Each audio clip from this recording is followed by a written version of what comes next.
members of the council. This is a special joint meeting with Budget and Finance, also Planning and Zoning, Mr. Chair Walter Hunt, and Convention and Tourism with Chair Mr. Brady Banks. We have a special presentation this afternoon concerning legislation 2015-1067, and to make this presentation, to get it started, our own Director Rich Riebling. Thank you, Chairman Brian Moore, Chairman Banks, Chairman Hunt. Appreciate the chance to be here this morning, or this afternoon rather, talk about an important project. I am now can't find the thing. Like something important, I lost it. Is there a yeah. Is that known over there? Are you going to do that or you want me to do it? I'll do it. You want to do it yourself or you want them to do it? I'll do it. Sorry about that. I got to have my props. You know, I'm getting ready for a budget presentation next week, and I've got to have that in my hand. Feel better that way. Want to, at the outset, make sure you know the other two people that are going to speak briefly tonight.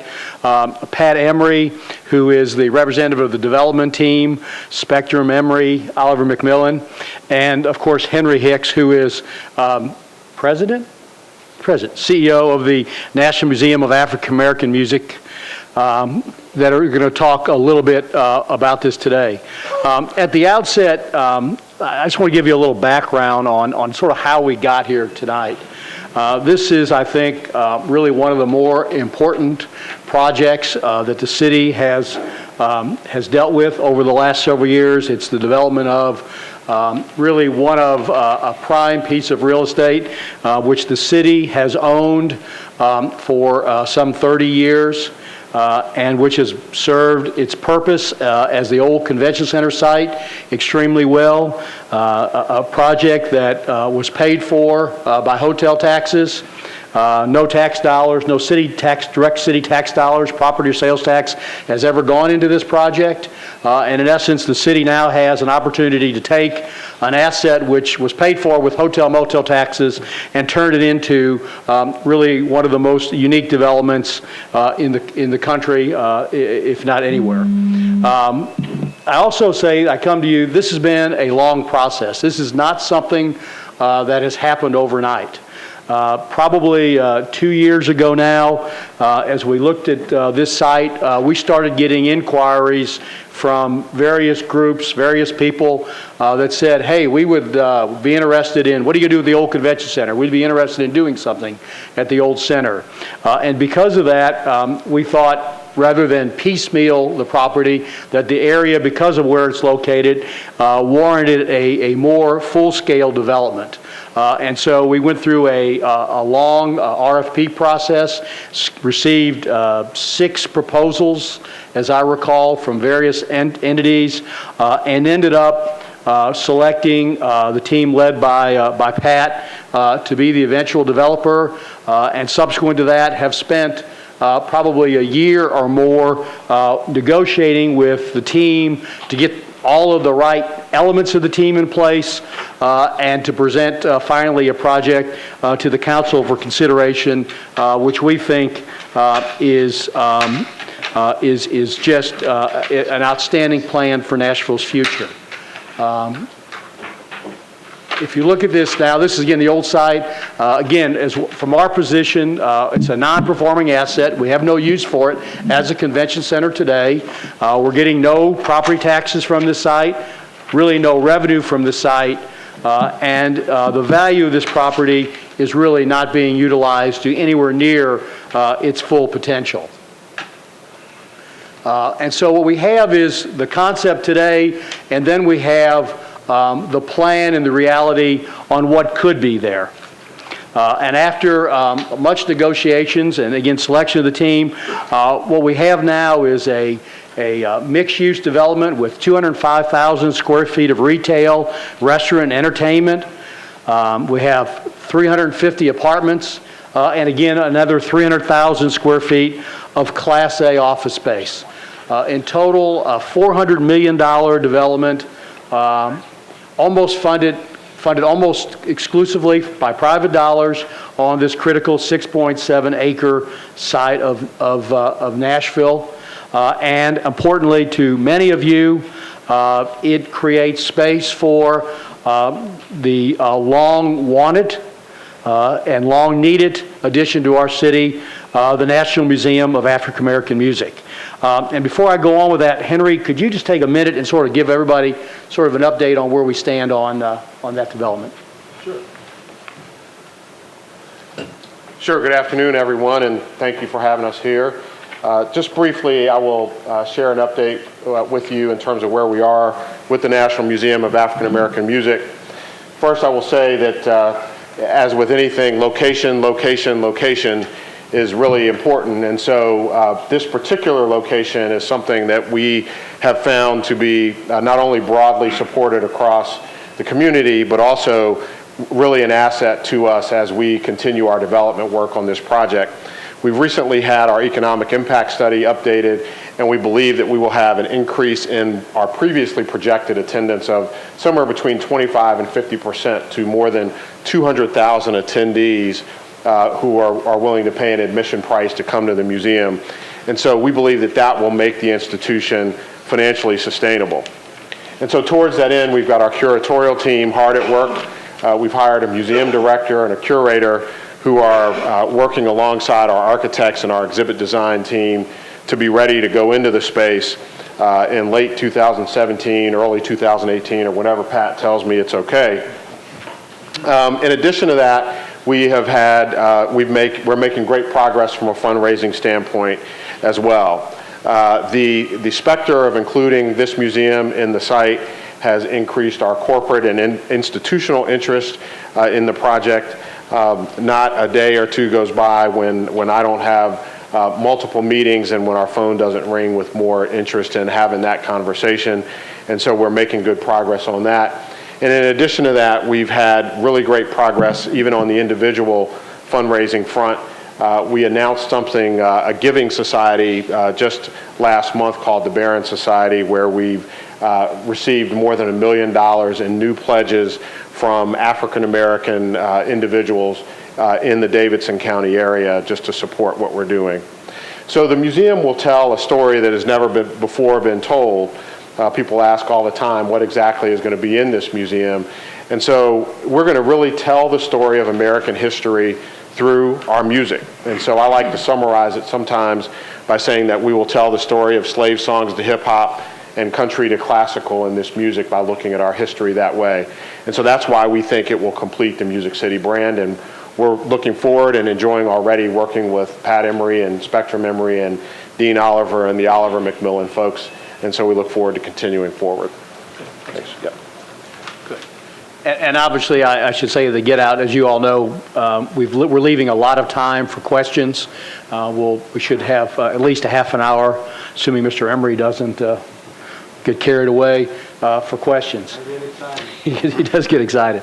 All right, so let's just a real brief, what I want to do is just sort of walk through the transaction. As you know, the legislation's before you tonight and tomorrow. It's on second reading of the council.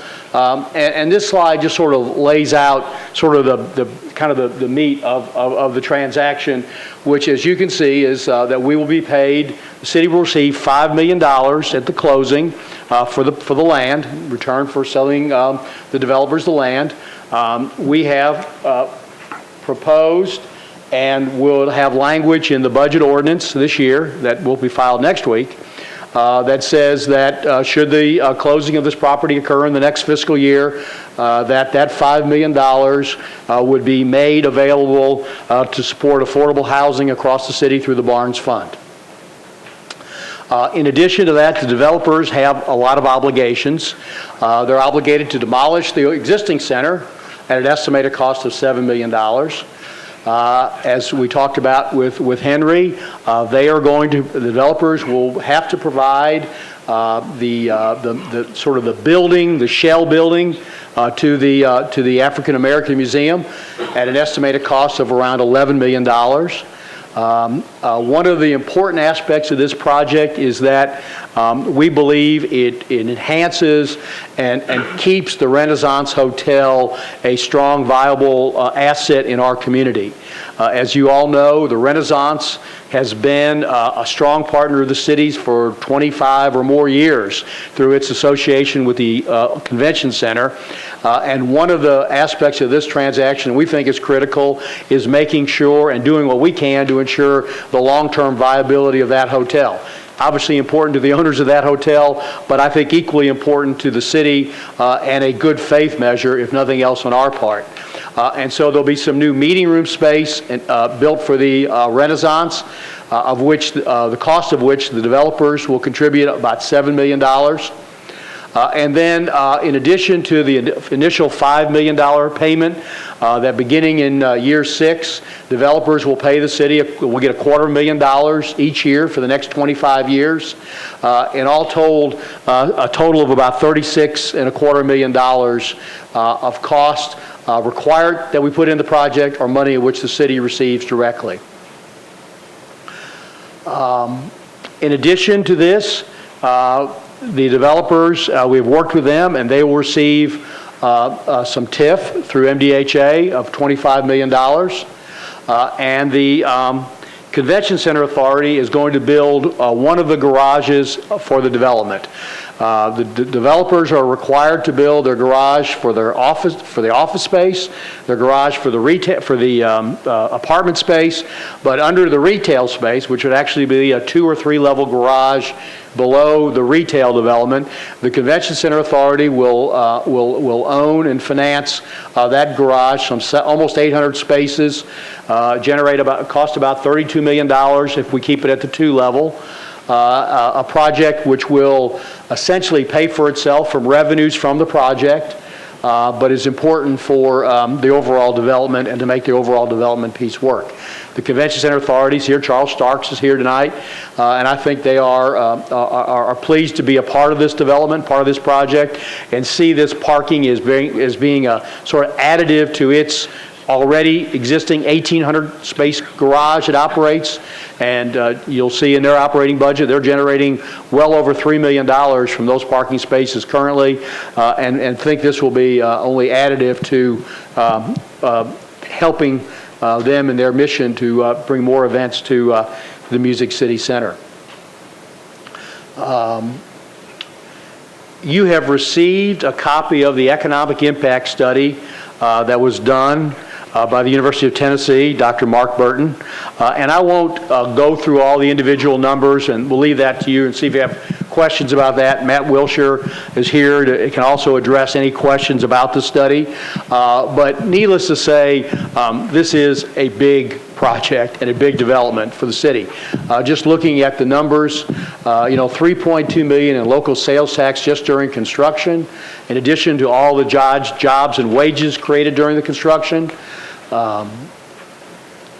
Sales, but at the bottom line to the city, it's going to generate some $8 million in annual revenue to the metro, $13 million annually once the TIF is paid off, probably 10 to 15 years you're out. We structured this TIF a little differently than some. The city will start receiving some of the incremental property tax growth from day one. Some 25%, or about $1,075,000 a year, will come to the city and not be used to pay down the TIF loan. So we will get new money almost immediately from this project. And then finally, over a 20-year period, some $270 million of state and of sales tax and overall tax revenue to the city for this project. Needless to say, big numbers and very important. This is, I think, really one of the most important projects that has come to the city. I think it offers some great potential for redevelopment and great use. And with that, Pat, I'd like to turn it over to you to talk through the project details. Thank you. Thank you, Rich. My name is Pat Emery. I'm president of Spectrum Emery. I moved to Nashville in 1984, and my first project in '84 was was One American Center at 31st and West End, which still stands today as a great project. I spent the last 20 years in Cool Springs. We've done 11 office buildings out there, plus bringing Nissan corporate headquarters to Cool Springs. So we've done most of our work in Cool Springs in Class A office and Fortune 500 headquarters.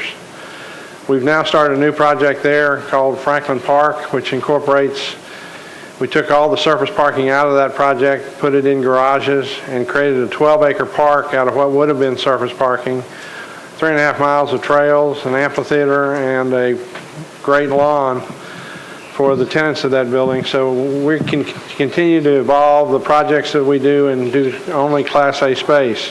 We currently manage 1.5 million square feet in Class A space in Franklin, and we're a full-service real estate firm. We do development, we do management, we do leasing, we do acquisitions, we do dispositions, and we do tenant construction. So we're involved in every facet of the corporate office environment. I'd also like to recognize Henry Hicks, as Rich did. Henry has been a great partner in this relationship so far, and we've seen it keeps getting better every day. The museum becomes more and more a critical piece of the project just because of what it's going to bring from a music standpoint to the music venues and entertainment on Broadway. And I think it's going to be a spectacular museum once we see it.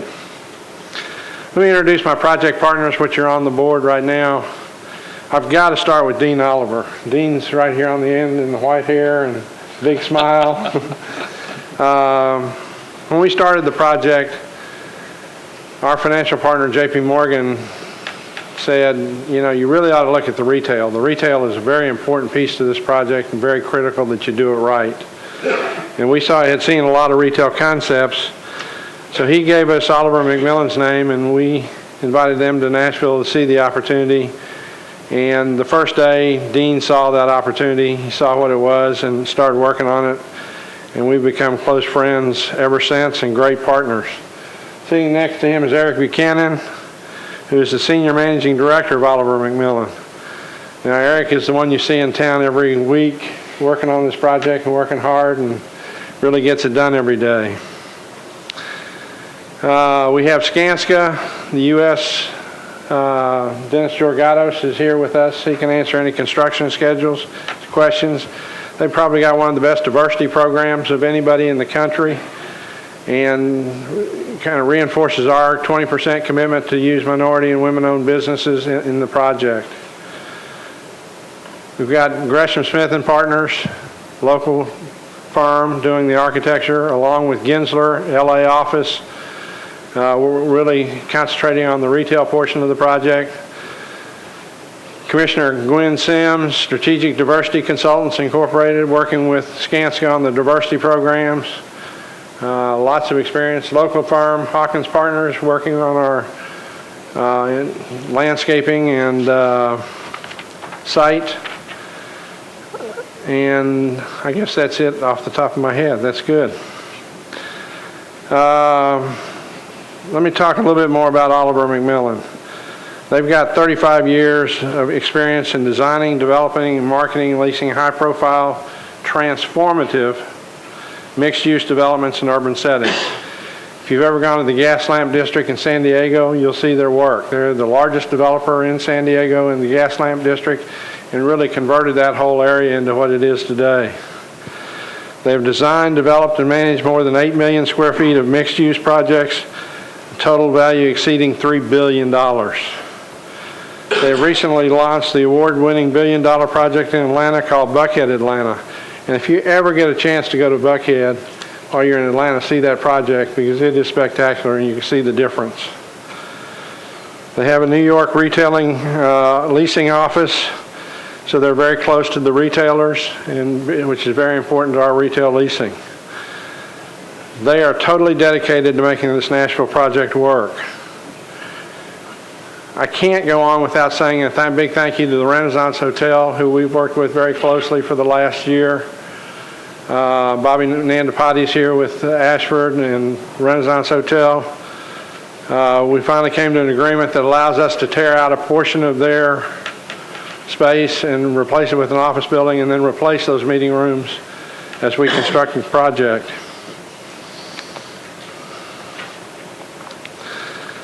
So if we can, I've got the controls now, right? I can push it back. The project is going to be, we're going to start by demolishing almost all of the current convention center.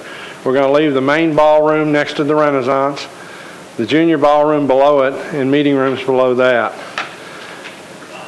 We're going to build back up 2 to 3 levels of parking, and then in the center, we'll do 2-level retail entertainment. You'll see the retail stores on the first level, more of the entertainment on the second level. In this picture, you see the residential on the left and what we call the creative office on top of the retail straight ahead. This is looking from Bridgestone Arena across Broadway at the entrance of the National Museum of African American Music. This site has some topo challenges with it, and it's a big site. 6.7 acres is a big site.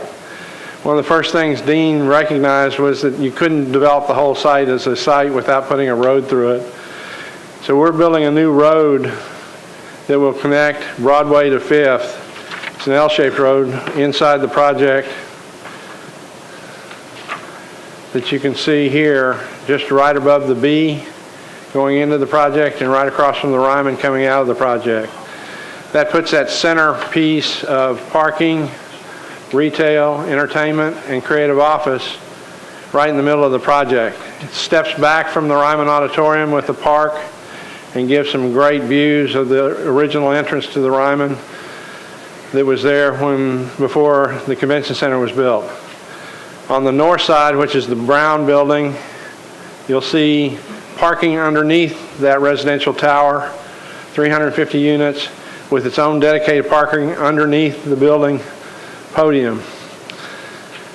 Ground floor retail, ground floor entertainment. So you'll see that concept just flow through, but that project will have its own parking. The office building, which is in the light blue, again, you see the parking below it. So you'll see retail entertainment, office parking, and office tower. Now the parking in the office building will be used nights and weekends for the entertainment district, the Lower Broadway, and for the events at the Bridgestone Arena, in addition to the public garage, which will be under the centerpiece. So it's about 1,600 new spaces in this area that can be used nights and weekends, with the parking garage underneath the retail being used 24/7. So it's a great addition to the area. We've got the office lobby on Commerce Street at 5th and Commerce, where we're going to wrap the retail. Let's see if I can get a better view.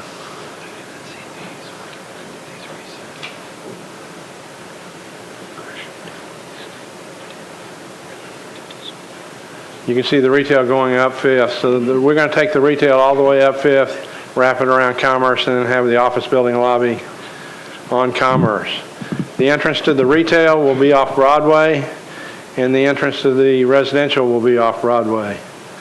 And then you'll have the internal street, which you can ramp down into the parking once you drive through the project and go to any of the stores. So that's the project that we've got planned. We'd be happy to entertain any questions you might have. Mr. Chairman, I turn it back to you. Direct it to the right place or whatever. Okay, if we would, just when you have a question, just hit your speak button and we'll start in the order they come in. Vice Chair Garrett. Mr. Chairman, Rich, I didn't know, one other thing is I don't want to meet any of the team of lobbyists that is here, but is there anybody back here that anybody would like to introduce that has made the trip up here, not other than the lobbyists who we all know? Henry, if everybody's made their trip up here, those of us that are here might want to know who's here with you and who else is here with the team. Sure, I'd be delighted to. I'm Henry Hicks again with the Nashville Museum of African American Music. and our team of staff and a few of our board members have joined. And I'd ask each of you to just stand up and wave your hand. Thank you all for making the trip up. Thank you. These are the folks that are working on the museum. Anybody else back there, Rich, that's part of the group? Pat? I think, Carlos, if you'd stand with Oliver McMillan, Carlos Palafax, the architects, Bobby Nanapati, everybody else was mentioned during the team briefing, except for Bo Campbell with Waller. He's our lawyer, number one lawyer. We don't even want to hear that. Thank you. I just want to, Mr. Chairman, ask you as far as, and not so that these gentlemen don't misunderstand. Usually our chairman abstains from the vote on this so that we will be able to discuss this on the floor tomorrow night. It won't be on the consent calendar, and usually if our chairman shows up abstaining, that will be there. It's an ordinance. Okay, good. Well, it's an ordinance anyway. So, only other thing I would like to mention is, in all the years of being here, but then I go back to my college days at UT, the number one issue at UT in all the years that I was there and the presidents that came along was parking. Each president got the same complaint from the students as well as the faculty is build a parking garage. So for 4 years they built a parking garage every 4 years and still didn't keep up. So Charles is sitting in the back there, Charles Starks and whoever has the decision making. If you are thinking about building 2 floors for parking, I would suggest that you find a way to build three floors, because gentlemen, as you invest in our city, and we're so glad that you're here, those of us that have been here for a while, these at-large members and most of the folks back here that have been here for a while, the number one, and you hate to say complaint, but the number one issue that we hear from folks downtown is we need more parking because of what the events that are going on downtown. And that's not a complaint. Well, everybody would love to have that problem. So I'm just, Rich, if we're here, some of us may be here, some of us may not be here. We just hope that you put extra parking where you can. The structure of the deal is structured so that there's a minimum of 2 levels parking, which would be about 800 spaces, and the authority has the right to ask that another floor be built at the same time, so you'd go down 3 levels, give or take a little under 1,200 spaces, and I think it's by June 30th of this year they have to give notice to developers which to do. And so obviously Charles and others will be doing a little pro forma to look at the numbers, but there's never enough parking. You're correct. We need to urge those members on the Convention Center Authority to adopt 3 floors instead of 2, and if any of them or somebody's ready to re-up to be reappointed, we need to make sure that they know that when they're before the Rules Committee. Thank you. I think the word will be delivered. Thank you. Thank you, Mr. Chairman. Councilman Stein. Thank you, all 3 chairmen. A couple of questions that shouldn't be construed as not being supportive, because I think this may be masterfully construed for the good of the city. But Rich, obviously this is a big thing, and I'm looking at the TIF money. Besides that, for the city's perspective, as you're weighing, obviously this, your attempt here is to make it as risk-free as possible for the city. But what is our risk? Well, I mean, I guess you always have the risk in any transaction that the developers won't be able to secure financing on the project, which if that happens, that's no risk to the city because we're out some time, but we wouldn't convey the property. We thought it was important that this project, that it be structured so that the city wouldn't release the property, sell the property to the developers until there was satisfaction that the rest of the money to do the deal was at the table. And so it's sort of, I don't know how it's all going to work, but sort of a simultaneous closing. They've got their financing in place and they convince the city that they have the money in place, and only then would the city turn the property over to the developers. So there's, I think, some built-in guarantees on that. Worst case scenario, the city still has an asset that it will decide what to do with down the road. Other than that, I think all of the risk is on the developers. Even the repayment of the TIF loan it will be on the risk of the developers. The city or MDHA doesn't take liability on that loan. It's a loan that the developers have to generate. It's paid from the property taxes, but it's only paid from the property taxes that they generate on their site. So they take that risk. It's passed off from the city. So, I guess the only other issue would be on the parking garage. I guess if nobody comes to park, then you would have. That's the least of our worries. You'd have, I'm just trying to think it through from that perspective, but I think that's really it. Obviously, in the life of an administration and a council, this is sort of the 11th hour, and this is a big deal. My assumption is that the building in its current status, that there is some cost to us now for its inactivity, is there not? Yes, we would obviously, we have to pay utility cost on it, just general upkeep of the building. I don't know, Charles, you have a sense of what we would the minimum cost of that building?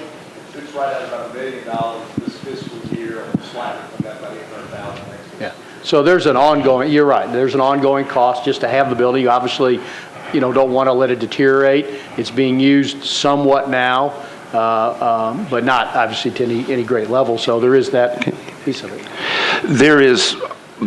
There are still a few detractors of the convention center out there, and they are constantly spreading information about what's working there financially and not. My question for you is, the Convention Center Authority building this garage at the $32 million, what effect does that have on its operations, and are they fiscally able to handle this and not impact our debt service? We thought that it was important that when we kind of all negotiated this transaction and everybody determined, who was going to do what, and when the garage, we sort of had the discussion about the city participating in the garage, our thoughts immediately went to the Convention Center Authority for a couple reasons. One is they know how to run a garage. They've done it. They're doing it right now. So it's not like we're going out and recreating the wheel and getting some other agency to do it. And second, frankly, they're in pretty good financial shape. Charles is grinning back there. Because of, I don't know if anybody was downtown this weekend, but there are a lot of people in downtown Nashville this weekend. And at the end of this fiscal year, we currently estimate that the Convention Center Authority will have a rainy day fund, a surplus fund, whatever you want to call it, of about $45 million. That means they've generated from hotel, motel taxes, $45 million more in 3 years or so since it's been, 2 years since it's been opening, than were predicted by the original studies when they were done by HVS. You might look back, HVS did those studies at a pretty bad time. The economy was pretty bad, and they were pretty conservative on those projections. We sized the bonds and all the debt service based on sort of those projections, and over the last 2 years, they'll close the books with about $45 million in the bank. So we think they're financially solvent, and it'll have no impact on them. And in fact, over time, will only have a positive impact on them because they think they're going to generate, and I think they're going to generate more revenue from this parking garage than what it's going to cost. One additional question, Mr. Chairman, and I guess it's for Mr. Emery. Obviously, the Ryman Auditorium is one of our great treasures, and I'm looking at your drawings, but can you sort of verbally describe how this project is being sensitive to the Ryman and Fifth Avenue? Because I assume it is. It is, and the drawing that's up on the screen right now shows the Ryman Auditorium in the middle of the bottom of this picture. Right above that is a park which we have yet to design in total that will push the retail building and creative office away from that front door of the Ryman and create almost a park setting, whether that becomes a lawn, whether that's a structure, with side seating, or whether that is a monument of some kind. We don't know that yet. But we are stepping Fifth Avenue back away from the Ryman. Well, obviously that sensitivity is important because obviously it is a jewel, and the one thing I think downtown that is so iconic that it's important that this be sensitive to. Thank you, Mr. Chairman. I just want to say that it seems to me that this project is addressing several different kinds of dreams for downtown. Clearly living, clearly retail. The dream of the African American Music Museum is one that this community has hoped and promoted for a long time, and bringing that to life is hugely important. And then I think there is an important both financial and symbolic notion to Mr. Riebling and the deputy mayor and the mayor of that $5 million going to the Barnes Fund, I think is a huge, $5 million is nothing to sneeze at, but I also think it sets a tone for where this community is going over the next several years in a variety of ways, to think about ways to help those that need help, and it's certainly sort of a dividend out of a major project in a way that I think will be hugely constructive for our community. So I congratulate you all. Thank you, Councilman Stein. Council Lady Bennett. Thank you, Chairman, and that is plural. And gentlemen, thank you for being here with us and answering questions. The retail square footage, can you give me that again? 205,000 square feet. Okay. Can you compare that to something locally that is retail space as well, so we can get a frame of reference?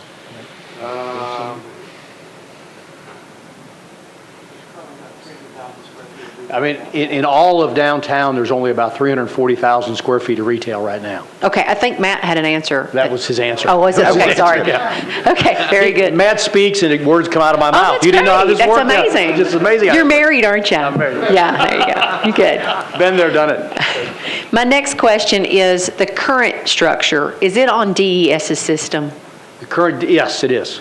So what does the future look like with the heating and cooling with this Have you envisioned build out? DES in your project? We've got both in this project. We're using the DES capacity that's existing for the building. Okay. And continue to keep the hotel on it. And then we'll probably take the office building, put it on its own system. Okay, I know it's near capacity, so The DES could not take on this entire project, That's right. I don't believe. It could do some elements of it, and that'll be worked out, but it couldn't do the whole project. Okay, but you're going to do, at least keep it consistent. In your presentation, you talked about $8 million projected for Metro in revenue. Is that property tax, or is that including our portion of sales? That would be sales tax and property tax. Okay, so $8 million a year. Okay, that's all I need to know. Thank you. Let me say, it's $8 million a year until the TIF loan is repaid, and then all the property tax would come to the city, and that number would rise to about $13 million. Okay. So it's $8 million sort of once it gets operational, and then when the TIF loan's paid off 10 or so years later, it grows to $13 million. Thank you. Councilman Tiger. Thank you. Are there any commitments or any needs for Metro Public Works to participate in this project? And what I'm getting at is Bridgestone Arena nights when roads get closed down and traffic back up. Are there going to be needs for more turn lanes, widening anything? I think it's being looked at, but I don't think there's been any decision made or anything, feel like there's any needs right now. I mean, I think all of downtown needs a hard look, not just because of this project, potential project, but Bridgestone, the arena use, new apartment developments. I think it's going to be an issue that's going to have to be There's some bottlenecks created, and then, the Predators let out, the road system's closed, but it looks to me like that would block residents' access to both apartments and office space at times. So, those are the type of issues that I was concerned about, whether it be dedicated lanes or anything else I don't think necessary. anyone's gone that far yet, but I think it's clearly something that has to be thought Do you about. think there will still be metered parking on Broadway in front of that's existing now? There's not metered parking in Masonic Lodge and heading down to the old convention center, there is some meter parking.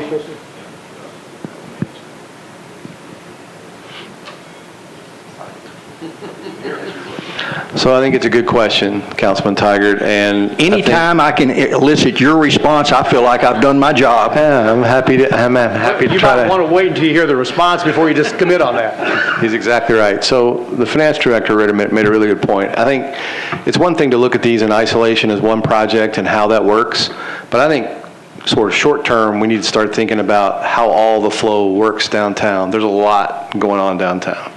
I think part of that analysis needs to include, what do we do about parking meters? Do we need to leave them there? The merchants like them. The people downtown like those meters there. So it has to, we need a solution where we sort of think through those issues and figure that out. I actually was in a meeting this morning sort of getting that kicked off. So that's an important consideration. Rich, there's wording here, beginning year 6, developers to pay city first $250,000 of profit each year. That's assuming there is profit. Is that going to be made no? Which it really is, I'm not sure, it's, the language it recalls is they've got to pay taxes and insurance and electric bills and things of that nature, operating costs, and after that, we get the first money out. But if that money is not there, then it's not there. There's always some risk that it won't be there, but Okay. it's minimal, I think, the way it's drawn up. If you look at it. Any discussion, I don't know if this is for you or Pat or Mr. Oliver or whoever, any discussion, there's a LED sign there on the corner that provides information of events and what's going on. What signage along these buildings would look like?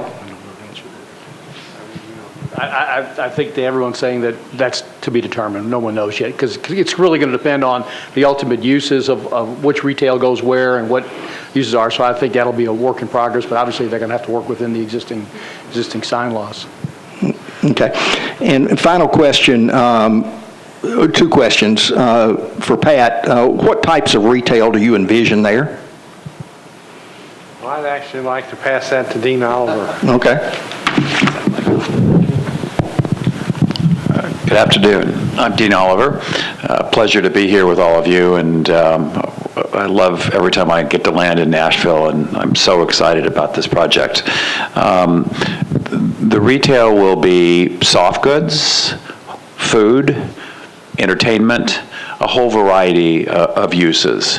What it's not going to be is your kind of run-of-the-mill things that you see everywhere in every mall. So we're going to do our best to really kind of curate a really interesting mix of things that will appeal to both locals and tourists and conventioneers and folks that are working in the office buildings. So we'd like to begin to meet a lot of different needs, and then I think that will help spill out onto the streets around to create a more dynamic retail environment. So we are in the process of talking with folks now and putting together sort of merchandising plans, but it's going to be done very carefully. And this is an expensive project to do, so we've got to have top flight tenants that can muster the financial requirements to participate in a project like this. And at the same time, we're going to look out in the local community to find special retailers that we believe would like to be downtown and like to partner with us and be successful. So the retail is important, the food and beverage is important, the entertainment's important, the overall experience is what's really important, and how it feels to be there and walk around. I will say the one thing that we have done is, and that's touching back to Councilman Stein's question as well, these new streets that we've created are really what are going to create the ability to have a great retail environment. Because in order to really do retail, you need it on 2 sides of the street. One-sided retail doesn't work really well. So we've created these great new streets through the middle here, really coming right off the Ryman and then also off of Broadway.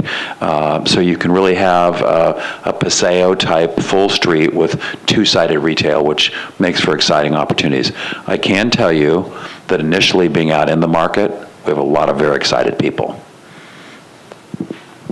Super. And finally, Rich, worst case scenario, economy tanks, stock market, recession, depression, whatever, what happens to this project? And really what brings this question up is I go back to the old Church Street Center days and started out great, and then, I remember it well, yeah. 2 years later, it was nothing type thing. But, so what happens reversionary? First, I would say that downtown Nashville is a little different than it was when Church Street Center was opened in the late 80s. Just the volume of people, visitors, tourists, et cetera, are many times different than what they were then. And so that, I think, is the first piece of this. I mean, again, the developers have to secure the financing for this project in order to get the land. So the city has to be made satisfied that the money's in place to do the development as outlined, or they don't get the land. So that's kind of the built-in safeguard that the city has. Now, once the project gets financed and built, and they own the property, then the city is out of the business. I mean, then we're no longer in the game, other than we get the benefits of whatever comes from the project. So, I mean, none of us could predict what happens 10 or 20 years down the road, but I think obviously these guys are going to put up a lot of their worth and value, and they're going to take a big risk to do this project, so they've got to be pretty comfortable, and I think they are very comfortable that this project has a pretty bright future, just like Nashville does. Thank you. Thank you, Councilman Tigers. Just want to remind members of the council that we have a lengthy queue here, so how to respect to get everybody an opportunity to speak. Just keep that in mind. Council Lady Allen. Thank you very much. Appreciate y'all being here. In the analysis, there was reference to sort of some minimum standards and also the possibility of extending the term of time when construction would happen. Can you sort of give us the outer boundaries of both of those, and would it be possible for the economic analysis to look at the what-ifs on both ends of that? Yeah. We structured this with, we wanted to make sure that the city got some bare minimums in this development. We didn't want to sell the property and then they put up 100,000 feet and that's it. So we wanted to structure this that there was a minimum density on this site to sort of, so the city would get a value out of this, a value proposition better than just minimum. And so that was just the negotiations between sort of the city's team and Pat and his team in terms of what it was. I don't know specifically, but it's obviously less than what has been outlined in the proposal. And again, that was just because I think even if we just got the minimum, it still would be a major plus for the city. Not as major, but a major plus. Whether the analysis of the UT, I guess we could ask UT, we could reduce the threshold development and do an economic analysis if the minimum was done. I don't see James in the background. I assume we could do that. Mr. Weaver says yes, so the answer to that is yeah, we could get that done. So you could see sort of the worst case threshold that if they only did the minimum, what would the impact be versus what's been proposed. We could do that. And then finally, the extension, obviously we want this to happen. We all want it to happen. I think they want it to happen. But sometimes, when you have a drop dead date of December 31st, sometimes things just don't get done when they're supposed to for a lot of good reasons, some not so good. And so what we built in was sort of a year extension for the developers, done in quarterly installments, and they got to pay $250,000 a quarter to get that extension, and that's non-refundable. Now, it would come off the purchase price, but it's non-refundable. So if they ask for 2 extensions for some reason, the city has $500,000, and they walk away then, or they can't satisfy the city's requirements, the city gets to keep that $500,000. So that it was sort of structured that way. Worst case scenario, I have personally great confidence that they fully intend and want to and will close on this property, so those extensions never come into place. Councilman Bedney. Thank you, Chair. Well, leave it to the guy with the architectural background to address this question, but I look at that building, I'm glad you left it at the slide, and I'm concerned about the impact that will have on Lower Broadway and the streetscape. And I had mentioned this to people before, that I would like to see if there is any flexibility there to push that building back so it doesn't have an impact. I purposely went to Lower Broadway there, and I was standing on the street and looking, and I could just see that I will see that big slab building there. And so as a city, we have to be careful that when we are designing the city, that we don't, in the process, destroy the very thing that makes us unique. So the question will be to you, Mr. Ribling, or how do we make sure that the designers are going to take that into consideration? I mean, two things I would say is, one is, right now you got an existing convention center that's not very attractive on that site, that's been there for 30 years. And two, for whatever reason, when they did the historic district, they ended it at 5th and Broadway. So there was some conscious decision on the part of the historical commission when they created the historic district to end it right there. And anything else you've asked really is architectural design, and they've presented their plans. Obviously, they're not final in terms of what it's going to look like.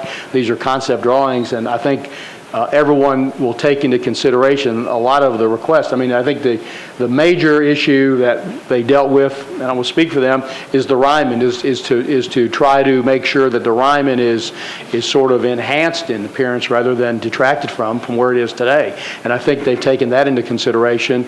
And beyond that, I don't know if I know how to answer your question.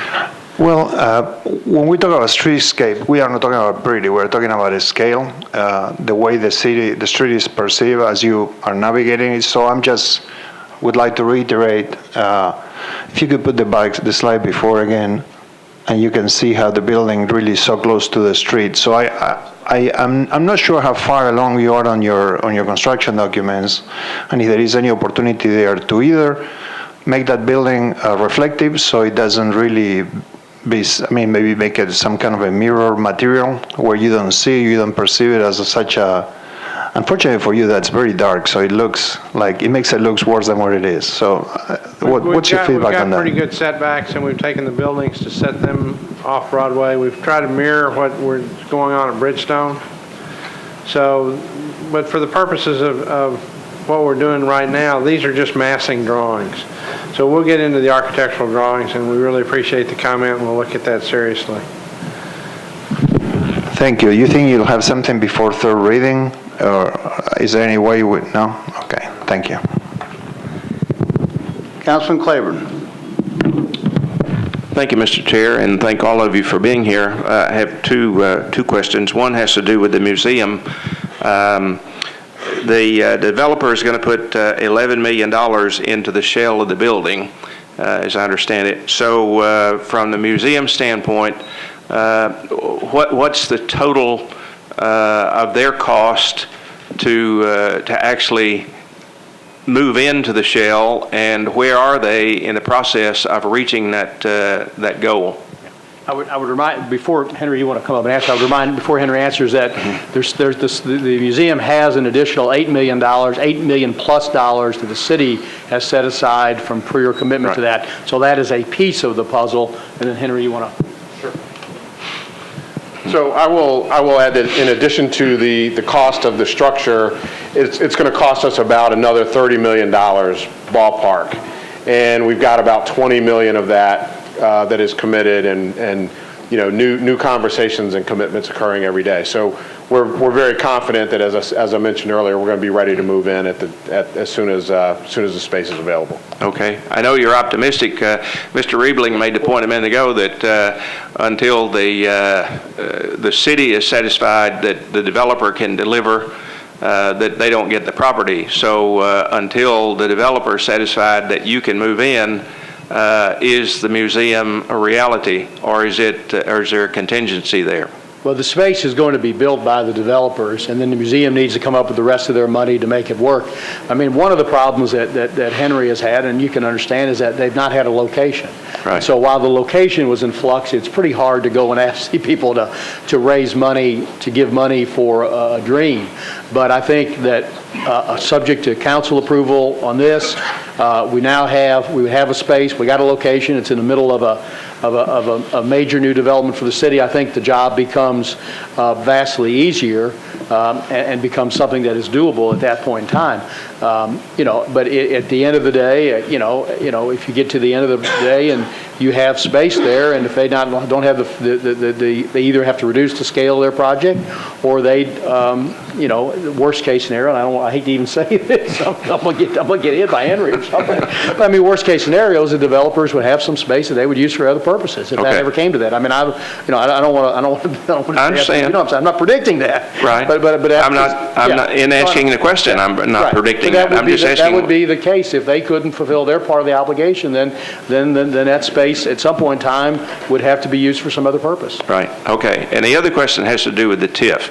And I think the answer to my question is found in 3 or 4 different places in this presentation, I think. But could you just summarize what the TIF package, what are the provisions of it, and what are the timelines and that are included in it? The proposal is that they would receive $25 million to be used for the project, for public aspects of the project, infrastructure and other portions of the project that are eligible under state law for TIF use. So they would receive, it typically is done as sort of as a simultaneous closing when all the other money is on the table, the senior equity, the senior debt, the equity, all that kind of comes to the table at the same time, and the last piece of it is the $25 million TIF loan that they would go borrow from some financial institution, and that sort of completes the whole capital stack to make this project work. Now, the way it works at MDHA is they have the right to up to $25 million in loans, and then that is paid off each year. A portion of that is paid off each year as tax dollars are collected on that project. So 75% of the property tax dollars that are collected on the project would be used on an annual basis to retire the debt, principal and interest on the loan. 25% comes back to the city because we get to keep that portion. And then in somewhere, based on the estimates, somewhere between year 10 and year 15, then there'd be sufficient, they would have generated enough property tax to retire the TIF loan completely. And at that point, all the property tax dollars comes directly goes to MDHA or the city to be negotiated at a later date. Thank you. Councilman Hager. Thank you, Mr. Chair and Co-Chairman. I think Councilman Claiborne just asked a question about the TIF, and I think I got my answer. That's what I was going to ask about how long it was going to take to get that paid back. Only property tax from this development, which we're getting no property tax on today. We're going to get 25% new, and then only property tax that they generate from their development pays off the TIF loan. If they can't pay it off, then that's their responsibility, not the city's responsibility. But it won't fall back on us in any form or fashion. Okay, thank you. Councilman Staggs. Thank you, Mr. Chairman, and our visitors, thank you for being here. I guess as you start any project, Rich, I would guess, never done anything like this, but I would guess that you start with what your basis in the land is. And at some point, did you come up with a figure? Well, our basis in the land technically is zero because we've not paid any property tax. I mean, no property tax dollars, no local dollars were ever used to pay for anything. But it has some value. Yeah, I think it's on the tax rolls at about $27 million, if I recall. I think it's 42. Well, the land, I guess, is 27. So you start at 27? Yes, sir. The RFP process to determine the developers, can you kind of talk through what that was like and would the RFP be made public to everybody? Yeah, I mean, it was a complete process that's public, and obviously all the proposals are available. If anybody wants to see all the proposals, I believe we got 6 proposals? 5 proposals. John Cooper has all the proposals. That's right, one was not responsive. The committee met that reviewed the proposals, made an analysis of it. We had, I mean, just frankly, we felt that some of the proposals were sort of too big and didn't seem feasible. And then we had some that seemed like it didn't give enough value to this piece of property. And we collectively came to the conclusion that the proposal that was presented by Pat's team was the most reflective of what we thought it should go into the project. And so we made that recommendation, and then it was a matter of negotiating the transaction. The study that was done by the UT said that there was 116,000 square feet in retail. You just said 200,000, so the numbers are obviously fluid and I'm sure will remain so. But I was curious if the numbers for the museum have changed. They were 35,000 which is a little less than 2% of the total project size. What's the numbers we're looking at? We're looking at 50,000 for the museum at this point in time. Okay. Just one clarification on that the retail, the 205,000 square feet retail includes what's listed in that table as dining and entertainment. Okay. Yeah. So retail is different, yeah. Okay. When we say retail, it's not all shops. Some of it's going to be restaurants, and some of it is maybe an entertainment venue of some kind. Okay. And the housing, there's, what's it, 600 units or something? 350 units. 350 units. Any talk of as our community discusses affordable housing and where we're going with that, has that been brought up? That was not part of the negotiations on this project, and again, one of the reasons why we felt it was appropriate, rather than to make this a requirement, that we put the money that we get, the initial funding that we get from it, the $5 million, into the Barnes Fund for that purpose. Okay. And if you could, just explain, I know you explained the tax, $8 million is what you estimate it will be. What portion of that is property tax that would be received? It's about $1.75 million of property tax initially, while the TIF loan is outstanding, and it grows to about 6 or 7 million. Grows 3 times. Yeah, three times 1,750,000, whatever that works out to be. 4 times. But it's almost $7 million ultimately in property tax, and then it's about $6 million in sales tax that is anticipated to be generated from the project. Okay. Thank you. Thank you, Councilman Stacks. Councilman Davis, Scott Davis. Thank you, chairs. I just want to just take a moment and just thank everybody for, number one, the work that was put in here, finding a home for the museum. Mr. Hicks, Beecher, I know you've labored for a lot of years in the community to make this reality, and I applaud you for that. Some of you may know or may not know, and please, I hope I don't embarrass you a little bit here, sir. He has a large business background that he comes from. If I'm wrong, please correct me. Was the CEO of our largest transportation company this side of the Mississippi, Gray Line Tours, which is located in the 5th District now. However, though, I want to just focus on just the amount of legwork that it took, and I'm so happy, and I'm just beaming with pride about the work that the city has done to finally find a home for this museum, and then the city fulfilling its commitment to my community and the community here in Nashville, because many times we focus on other genres of music, but never focus on that level of music that made us the Music City, which is African-American gospel, African-American choir, Fifth Jubilee singers. We all know the story of what Queen Elizabeth said. I mean, we're from Nashville. We love all kinds of music. And just the importance of the commitment, and then raising money for not just a museum, but for a museum of this importance without having a location. I mean, wow. I mean, a lot of people help. A lot of my council colleagues here helped with that process. A lot of community members help, pastors, and this is a big feat. And this is why Nashville, we are the most progressive city in the South. I feel that way. And this council represents that diversity with everybody here. And just the ability to raise that kind of money without having a home for this is tremendous. Because right now, even though our economy is doing well right now, if I were to go in a Rich Reebling office and says, hey, I need to get a certain amount of money in the budget, or if I go talk to our chair, Mr. Pridemore, and says, hey, I need money to do this, and I don't have a location or what I want to do it for, they're kind of going to look at me like I'm pretty crazy. But you're able to get this help with a lot of other leaders in this city and with our administration, with the council, the mayor's office, and all these other leaders to get, is it $20 million without having a substantial home? I mean, we all need a pat on the back for that, because only in this city that we're able to do something like that. And I know you're very humble, because I've known you for many years now, and I just want to just thank you and your staff members, the convention and tourism industry, and just the whole city and the government officials, from mayor's office through the council to the smallest staff member we have that's involved in this process. It was a feat, and you are to be commended about it. Thank you.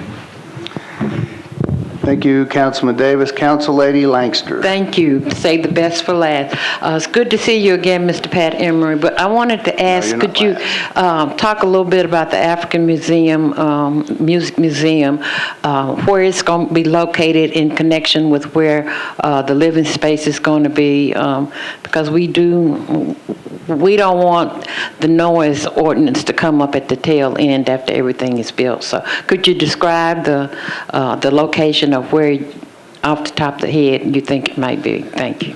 We've put it right on Broadway. So Good. the entrance is right on Broadway. It's right after you see the Y in Broadway. It's right there. And we've got a picture of it, I think, right there. You can see the National Museum of African American Music, the letters that represent it, and this glass entrance. With both 5th and Broadway going up about 30 feet, we've been able to take the museum and hopefully an entertainment venue next to it and tuck them in underneath that first level. So it'll be very prominent on Broadway and then prominent on 5th, and then goes kind of underground from there on, all the way to the 5th. And where will the condos be in relation to the museum? They're going to be just to the left of the museum, right in that picture. Will it be any problem, disturbance, noise? We don't anticipate any at this time. You've got Lower Broadway going pretty good right now, so I expect it to be about the same. Thank you. Thank you. And I just want to remind members of the council, we have about 8 minutes time left allotted for the question. So, Councilman Domney. Thank you, Chair and Chairmans. The quick question, this property is in the tourism development zone for the existing convention center? Yes. Or the newest one? Is there any estimate as to how this will impact the revenue that goes towards paying off that debt service? No, not directly, because the tourist development zone is tied into how the area grows versus the rest of the county, so it's pretty hard to predict.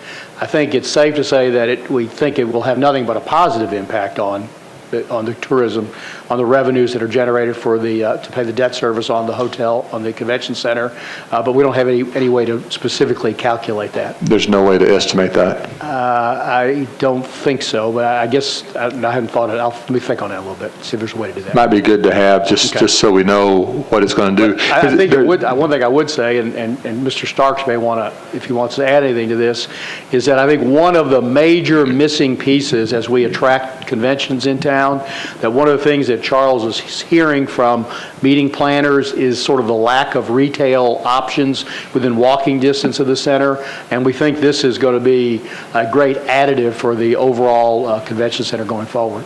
Well, I would hope that would be the case. And my concern is, one, during the construction phase, it would potentially reduce the income, the sales tax revenue in that area, and then what that impact would be, and then after it's built, what would the impact be? Hopefully in a positive way. It would be good if we had some sort of projection as to what that might be. All right, let me think about how we might be able to get that for you.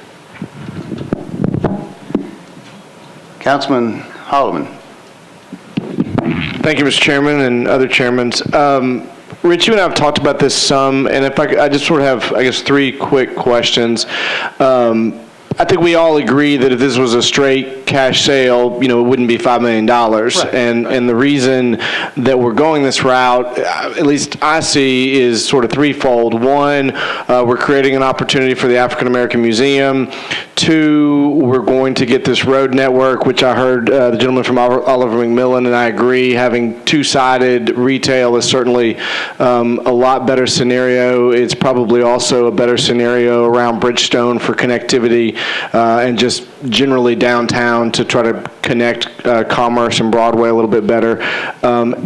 And so we're not having to pay for that road, as I understand it, that's going to be publicly dedicated. And so I guess those are kind of wrapped up together. We get the road, we enhance upscale retail, and then the third being the African American Museum. So with that in mind, a question I'd ask, I don't know if you had an opportunity yet to find out, if we had to build that road ourselves, if this was a cash sale and we had to build that road, What's the estimate on that, Pat that and I cost? talked about that. We're guessing that the total cost of the road would be probably in the $10 million range. Okay. So when we look at the cash that's coming in, it is net of what that cost would be to the city. And I think I think maybe we talked about, I mean, I think when we looked at this, we didn't look like it as a private seller of land. Sure. But had to look at it more as what's the best long-term play for the city.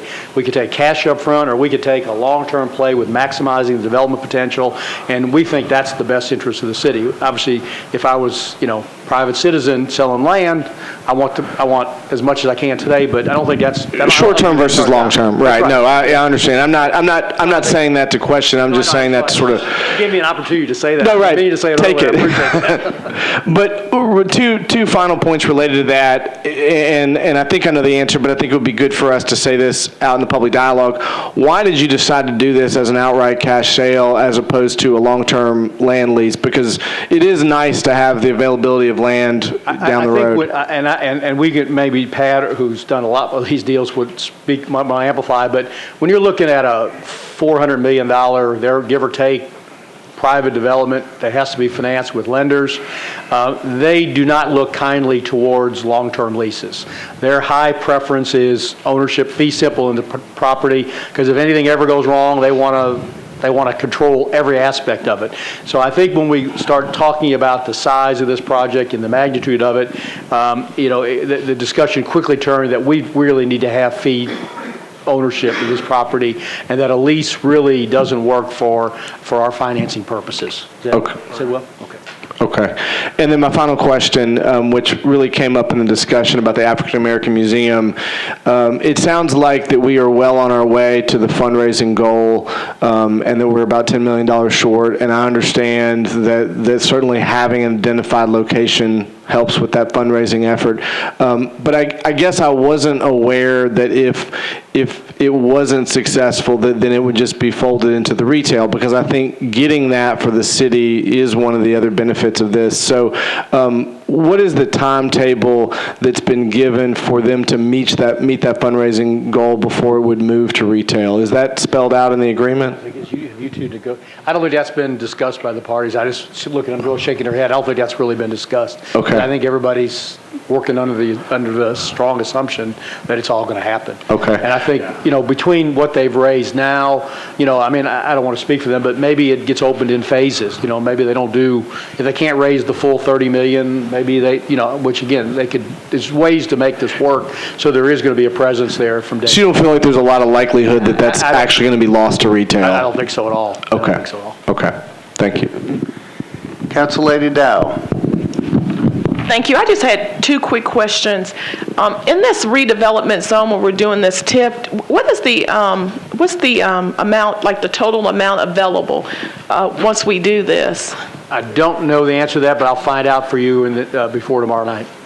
Okay. And the other question I had, it goes with the African American Museum, and I guess you provided a little bit of information with Jason's question about what type of lease agreement do we have with regard to the space. I know at one time we talked about, it seemed like it was like a short-term lease agreement with the, once we sell it with the new property owner. Do you don't have any information about that just yet? Because one of my concerns is... I think it's going to be long 100 time. year? Yeah, I think it's going to be a long time. I don't think the parties have negotiated all that yet, but it's completely contemplated by us, and that was something that obviously we'd want to be satisfied at some point before we'd convey the property. But I think it's going to be multiple decades of ownership of the land. Okay, yeah, I would say that because one of I think the things that most of all of us want is to see a presence with the African American Museum down on Broadway, and I think everyone does. Everyone's on the same page on that. Okay, all right, sounds good. Let me just add, relative to that all of our conversations with the mayor's office, with Pat Emery and his team, and with Dean Oliver and the Oliver McMillan folks, are suggesting that we are all working together to get this done. So I am extremely confident that between our teams, our museum team and our board of directors and your help, that we're going to get this done, and we're going to be opening the museum at the first possible opportunity once the space is built. And that we will operate for a long period of time following that. That sounds good. Just get it in writing. You got to build another one. Yeah. Yeah. And last but not least, Councilman Vice Chair Garrett.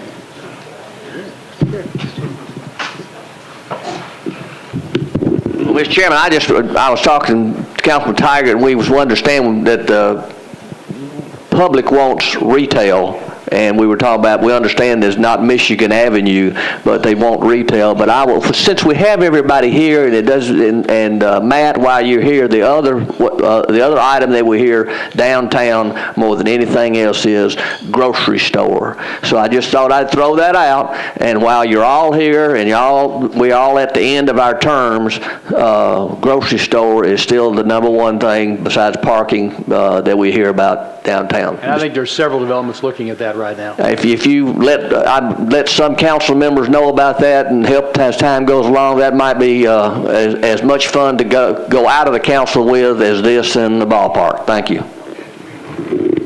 Is that before or after you can sell wine in grocery stores? I don't know. Either one. Okay, ladies and gentlemen, since that was the last council member in the queue, how we'll do this procedure, I will read the bill and read the caption, and then the Budget and Finance Committee only members will vote. And then Chairman Hunt will step up, and he will take members of the Planning Committee, and then Chairman Brady Banks. So, for the Budget and Finance Committee members now, Bill 2015-1067, Council Gilmore, Pridemore, and others sponsors, approves an agreement for the sale and redevelopment of the old Convention Center property located at 601 Commerce Street. Move approved. Duly seconded. I think we've had enough discussion. All in favor? Aye. Any opposed? Motion passes. I'm sorry? I have it recorded as long as there's no abstention, then everyone on the voice vote is in favor. As long as there's no abstention, we're good. All right, Councilman Hunt, Chairman Hunt, rather. Thank you, Chairman. Okay, this members of the Planning and Zoning Committee. You've heard the discussion of bill number BL 2015-1067, which approves an agreement relating to the sale and redevelopment of the property on which the old Convention Center is located.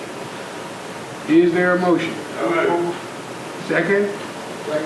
Comments or questions? Seeing none, all in favor? Aye. Opposed? One abstain. One abstention.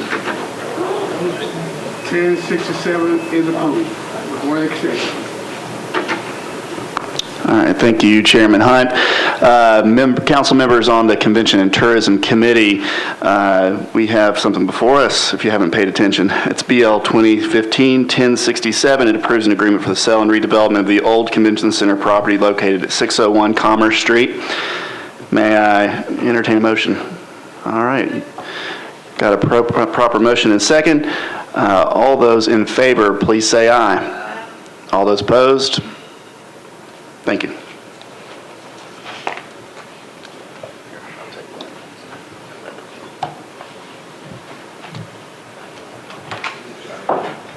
Thank you, ladies and gentlemen. If any comments from the chairs of the other committees? No comment. If not, I want to thank Mr. Emery and Mr. Oliver and especially Mr. Hicks for being here and presenting the information to us. And always, Director Riebling, pleasure to see you. And you have any last comments? No, sir. Thank you all for your attention. Appreciate it. Committee meeting's adjourned. Thank you.